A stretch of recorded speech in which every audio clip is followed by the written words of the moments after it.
নমস্কার, সুপ্রভাত। প্রভাতের আলো অনুষ্ঠানে আপনাদের স্বাগত জানাচ্ছি। আপনাদের সঙ্গে রয়েছি আমি আজ এশা। আজকের এই প্রভাতের আলো অনুষ্ঠান আমরা ভক্তিগাথার মাধ্যমে শুরু করব। তাই চলুন সদ্গুরুর একাধিক ভক্তিগাথা আমরা শুনে নিই।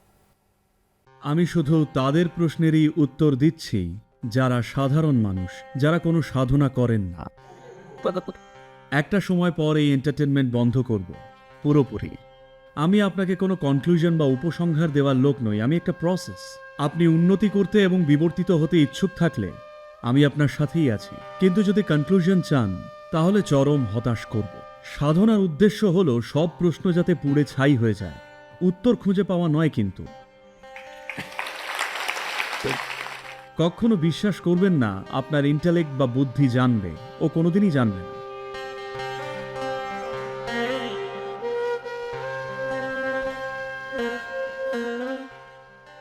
নমস্কার সদ্গুরু। সদ্গুরু, আমার কয়েকশো প্রশ্ন আছে। আমি শুধু একটাই জিজ্ঞেস করব। আমি জানতে চাই আপনি যে প্র্যাকটিসগুলো শেখান, যেমন হঠযোগ, সাম্ভাবী শক্তিচালনা আর সাম্যাম্বার প্রসেস, কেউ যদি এগুলো খুব মন দিয়ে বা ইন্টেন্সলি করে যায় তাহলে কি আমরা সব প্রশ্নের উত্তর পেয়ে যাব?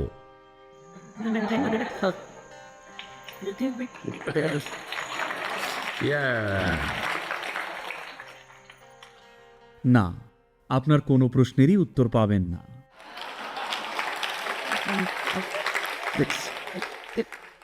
আমি শুধু তাদের প্রশ্নেরই উত্তর দিচ্ছি যারা আম জনতা, যারা কোনো সাধনা করেন না, যারা প্রতিদিন খুব মন দিয়ে সাধনা করছে।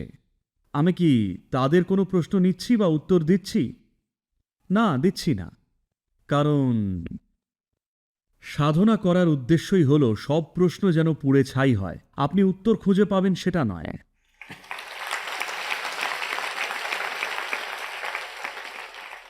আপনার প্রশ্নই যদি না থাকে তাহলে উত্তরের আর মূল্য কি?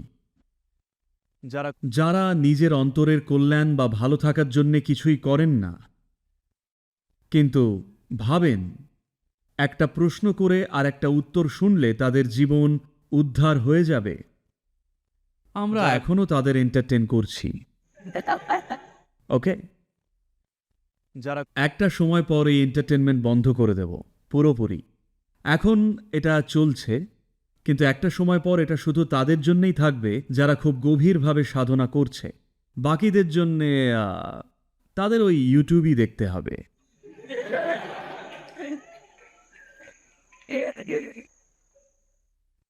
কারণ জানেন তো, পুরনো সিনেমা সবসময় এন্টারটেইনিং হয়, কারণ আপনাকে এটা বুঝতে হবে প্রশ্নগুলো আসছে এমন জায়গা থেকে যার পক্ষে বোঝা সম্ভব নয়। যেখান থেকে আপনি প্রশ্নগুলো করছেন সেটার কোনো কিছুই জানার ক্ষমতা নেই। এটা শুধুই একটা উপসংহার বা কনক্লুশন চায়। আমি আপনাকে কোনো কনক্লুশন দেওয়ার লোক নই, আমি একটা প্রসেস। আপনি উন্নতি করতে বা বিবর্তিত হতে ইচ্ছুক থাকলে আমি আপনার সাথেই আছি, কিন্তু কনক্লুশন বা উপসংহার চাইলে আপনি হতাশ হবেন। কারণ কনক্লুশন দিয়ে লাভটা কি? এটা একটা চলমান প্রসেস, আর প্রসেসটা এত সুন্দর এবং নেশা ধরানো হয়ে ওঠে যে আপনি আর পরোয়া করেন না যে কনক্লুশনটা কি। তখন আপনার আর কোনো প্রশ্ন থাকে না। তো আমি যদি আমার সমস্ত সাধনা করি, এমনভাবে বলছেন যেন খুব কষ্টকর কিছু, যদি আমি এই সব কটা করি তাহলে কি আমার সব প্রশ্নের উত্তর আমি পেয়ে যাব? দেখুন, একটা ঘটনা বলি।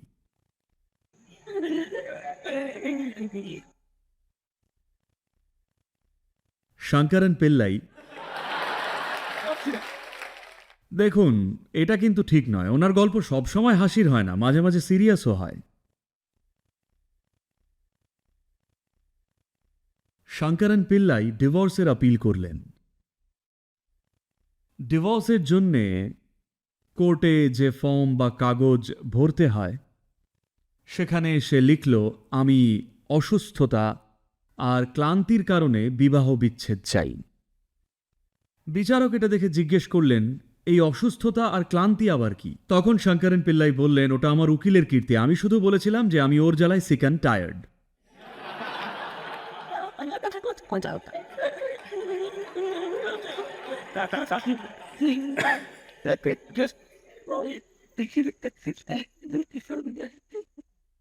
তো প্রশ্নের উত্তর অনেকভাবেই দেওয়া যায়, তাই শুরুতে আপনার মনে প্রশ্ন থাকতেই পারে, কারণ ওভাবেই তো প্রশ্নের আকারে জানার আগ্রহ শুরু হয়।